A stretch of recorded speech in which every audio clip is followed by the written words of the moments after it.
Brève de livres, 3 petits tours et puis lisons, une émission animée chaque semaine par Charlotte Cabot.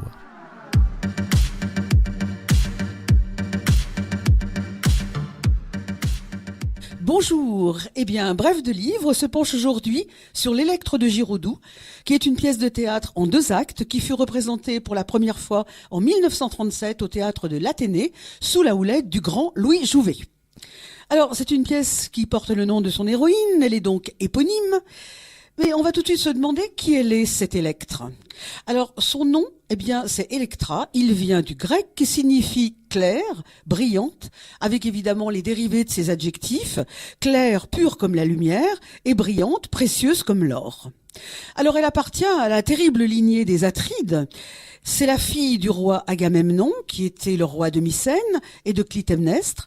C'est aussi la sœur d'Iphigénie, qui a été sacrifiée par son père, la pauvre, pour que les vents poussent la flotte grecque vers Troie. Alors, lorsqu'Agamemnon, victorieux, revient d'Ilion, vous savez qu'Ilion, c'est le nom ancien de Troie, ce n'est pas le père prodigue que l'on accueille à Mycène, loin de là. Clytemnestre, désespéré par le sacrifice de sa fille 10 ans plus tôt, a pris un amant, Égiste, et il règne désormais sur la cité d'Argos. Alors, une idée fixe ronge la reine, assassiner celui qui a tué leur fille, tendre un piège mortel à Agamemnon lorsqu'il reviendra de la guerre. Voyez-vous, la tragédie aura lieu. Pris au rais d'un filet dans le bain qu'elle lui a sournoisement préparé, le roi des rois est assassiné par la reine Clytemnestre et son amant.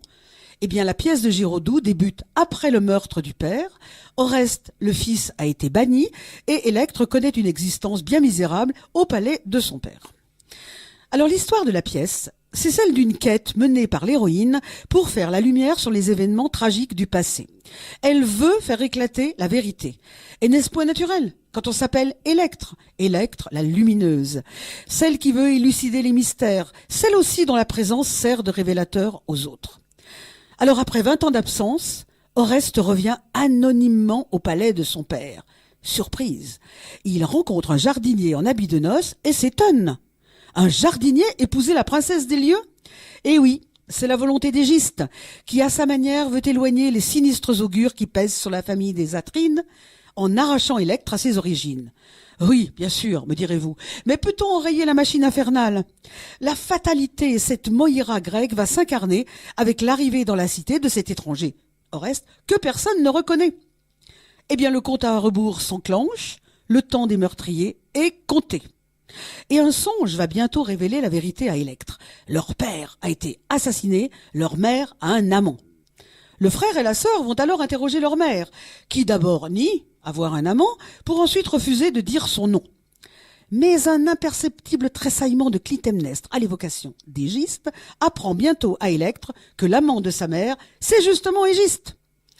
Alors l'histoire se précipite avec l'assaut des Corinthiens qui assaillent la citadelle d'Argos. Déjà, ils entrent dans les cours intérieures, l'état d'urgence est déclaré, Égiste veut épouser Clytemnestre pour se donner la légitimité d'un roi et sauver la ville, parce que une fois Argos sauvée, il le promet, les coupables seront punis de leurs crimes. Mais Électre ne veut rien savoir. Enfermé dans cette idée fixe, l'amour absolu de son père, au regard de quoi rien n'existe, ni l'urgence, ni le feu, ni le sang, ni les larmes. La tragédie s'achève, racontée par le mendiant. Oreste assassine les coupables, le palais est en flammes, la ville mise à sac, le jour se lève sur un paysage désolé. C'est l'apocalypse. En adoptant un mythe grec, Giraudoux a donné au personnage d'Électre une profondeur humaine qu'elle n'avait pas chez les tragiques grecs, même si elle est déjà beaucoup plus accomplie chez Euripide qu'elle ne l'était chez Sophocle. L'Électre moderne, elle est merveilleuse cette fille, elle envahit l'espace scénique, l'espace familial, l'espace politique, l'espace spirituel, et c'est sa voix seule qui pousse Oreste au meurtre. C'est elle qui est active, il n'est que son instrument. Alors elle apparaît à la scène 4 et le ton est donné aussitôt. Je suis la veuve de mon père, à défaut d'autre. Comprenez, Clytemnestre. Alors être la veuve d'Agamemnon, c'est tuer la mère. C'est s'approprier le rôle de la reine indigne, rendre au roi des rois une épouse digne de lui. Et oui, on est quelquefois pas loin de l'inceste, même s'il n'est jamais consommé et même s'il est indicible d'ailleurs. Il n'est pas étonnant qu'après cela, elle veuille remettre au monde son frère, comme on sculpte l'argile. Ainsi, elle dépossédera Clytemnestre et de sa féminité et de sa maternité. Alors, cette haine qui gonfle son cœur, elle la tue, la dépasse. Eh bien, nous comprenons bien que la jeune descendante des Atrides ne s'appartient pas. Elle est la suite d'une malédiction, et c'est à travers elle que s'accomplit le destin. Elle le dit d'ailleurs merveilleusement. Je le hais d'une haine qui n'est pas à moi. Cette dichotomie entre l'amour et la haine pose également la question du désir de bonheur. Parce que figurez-vous, ce bonheur incarné par Oreste, ce dernier ne rêvait en effet que de nostalgie au palais retrouvé de son père. Il ne voudrait plus quitter sa sœur qu'il a perdue si longtemps. Il voudrait l'emmener en Thessalie, écoutez ça, voir sa maison perdue dans les roses et les jasmins. Oh mon Dieu! L'idée du bonheur est insupportable à la jeune fille. Comment serait-on sensible à la beauté du monde quand le père réclame vengeance sous le ciel d'Argos?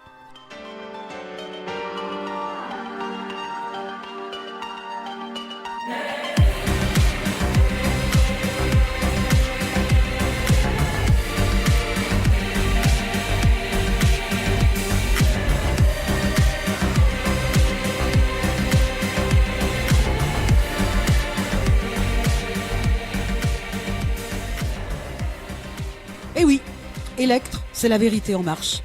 Et la vérité, elle est forcément mortifère. C'est cette terrifiante vérité qui va dresser la mère et la fille dans un face-à-face sans pitié, l'une implorant la complicité de l'autre, et l'autre se minéralisant en statue d'amour du père disparu.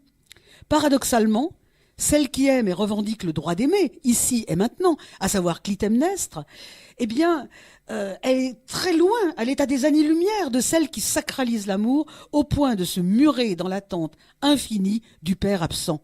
Écoutez les mots de Giraudoux. « J'attends debout sous la lune pendant des heures, immobile, sans penser, sans vivre. » Le duel sans quartier que se livrent la mère et la fille, l'une parce qu'elle tait ses turpitudes, l'autre parce qu'elle veut savoir, va créer une tension insoutenable. Eh bien, figurez-vous que ce n'est pas là qu'on repère cette tension le plus violemment. C'est au moment de l'assaut donné par les Corinthiens que le souffle tragique atteint son paroxysme. Car la pièce va se jouer à présent dans le duel qui va opposer deux personnages essentiels, Électre et un égiste totalement réhabilité par Giraudoux et admiratif d'Électre. Ce n'est plus un voyou. Quand il fait son entrée à la scène 7 de l'acte 2, ses premiers mots sont pour Électre qui, seul, a deviné ce que je suis depuis cette minute. Cet égiste transfiguré est sans doute la création la plus remarquable de cette pièce, et on a le sentiment que tout est fait pour qu'on en vienne à ce face-à-face opposant le meurtrier d'Agamemnon à la fille d'Agamemnon. Sans tenir le moindre compte des admonestations de Clytemnestre, Égiste ne voit plus qu'Électre. Ah non, il voit aussi un oiseau qui plane au-dessus de lui depuis son apparition. Alors dans une tirade magnanime que tout le monde connaît, ô puissance du monde, qui s'adresse essentiellement à la fille du roi, Égiste acquiert une dimension royale et il affirme sa volonté de sauver cette patrie qu'on lui a donnée. Mais ce sacre, voyez-vous le drame, c'est que ce sacre il l'attend d'Électre elle-même. C'est de cette jeune fille qu'il attend le pardon, alors que cette jeune fille, il l'a rendue orpheline. Il attend le sacre de la princesse Électre qu'il reconnaît en cet instant comme la dépositaire du pouvoir de son père. Tenir le sceptre royal de sa main, ce sera en quelque sorte lui redonner le roi assassiné, le père qu'elle a perdu. Électre, tu es le seul être qui puisse me donner sa propre essence. Mais vous comprenez bien que Électre ne l'entend pas ainsi, car à ses yeux, pour sauver une patrie, il faut avoir les mains pures. Elle s'obstine donc dans sa volonté de savoir. Elle appelle à l'aide le vengeur. Bon, le vengeur, c'est Oreste. En ce moment, il est bâillonné et enchaîné par les Euménides, figure du destin en marche. Va pas pouvoir arriver, Oreste. Il est trop tard pour l'innocence, comme elle le dit dans cette sublime tirade, qui fait écho à celle d'Égiste. Vous tombez mal, Égiste. Eh oui. C'est peut-être ça la tragédie. L'incoïncidence, le temps dépassé, l'impossibilité du pardon. Alors, Égiste a compris, il ordonne de laisser Électre libre et il ordonne de délier Oreste pour que s'accomplisse le destin. Et à ce moment-là, l'oiseau descend du ciel, c'est un vautour. Eh bien, il ne reste plus au mendiant qu'à raconter le double meurtre et la capitulation d'Argos, puisque les choses sont déjà arrivées. Elles sont arrivées avec ce retour du même qui fait le tragique. Souvenez-vous, quand Égiste tue Agamemnon, il est beau, comme Achille quand il tue Hector. Et Oreste qui tue Égiste, il est beau de cette même beauté du héros vengeur. C'est le couple parricide Égiste et Clytemnestre qu'on va retrouver dans l'histoire. C'est pourtant le nom d'Électre qu'Égiste a prononcé en mourant et sa rédemption, elle est là. Nous retiendrons de ce sombre drame cette lumière qui s'attache au personnage d'Électre. Au-delà de cette sacralisation de l'amour filial, Électre, c'est la quête impitoyable d'une vérité, la sienne, intime et douloureuse, attachée à son statut d'orpheline, mais c'est aussi une vérité universelle qui consiste à punir le mal et à rétablir la justice, sans quoi il ne saurait y avoir d'harmonie entre les hommes. Quand le crime porte atteinte à la dignité humaine, infeste un peuple, pourrit sa loyauté, il n'est pas de pardon, dit Électre. Et quand Égiste lui répond « il est des vérités qui peuvent tuer un peuple », Électre n'accepte pas ces compromis dont la vérité devrait s'accommoder et elle lui répond « il est des regards de peuple mort qui pour toujours étincellent ». Pour elle, la vérité n'attend pas. Elle est un éclair, elle est une fulgurance qui éblouit plus qu'elle n'éclaire, qui brûle plus qu'elle ne réchauffe. Et la liberté et la justice sont à ce prix. Tout est dit désormais. Égiste meurt alors qu'il est devenu pur, Argos meurt parce qu'elle a trahi son roi, lâche complice du meurtre et du mensonge. Au nom des femmes, au nom des humbles, au nom des innocents, Électre fait naître un jour dévasté. Mais cela a un très beau nom, femme Narcesse. Cela s'appelle l'aurore. Alors on peut juger Électre criminelle, elle l'est quelque part dans son sacrifice à la vérité. Ce n'est cependant pas cette vérité que retient Giraudoux, qui a évacué presque tout le contexte mythique pour mettre au premier plan une figure lumineuse, qui fait de la vérité l'alpha et l'oméga de l'existence. Elle a compris la métamorphose d'Égiste. Mais ce changement ne peut infléchir la marche du destin. Elle ne peut accepter un père qui a tué le sien, un roi qui a usurpé le trône d'Agamemnon. Le jour dévasté qui se lève sur Argos, ce n'est pas l'œuvre d'Électre. C'est la catharsis du mal qui la ronge et qui éclate au grand jour avec la vérité. Les assassins sont morts, l'honneur du roi est rétabli.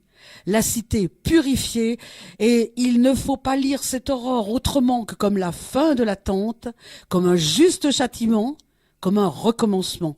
Parce que quel qu'en soit le prix, il n'y a pas d'accommodement avec la vérité. Voilà l'avertissement visionnaire que Giraudoux en 1937 donne à la postérité. La prochaine fois, nous parlerons de Ruy Blas.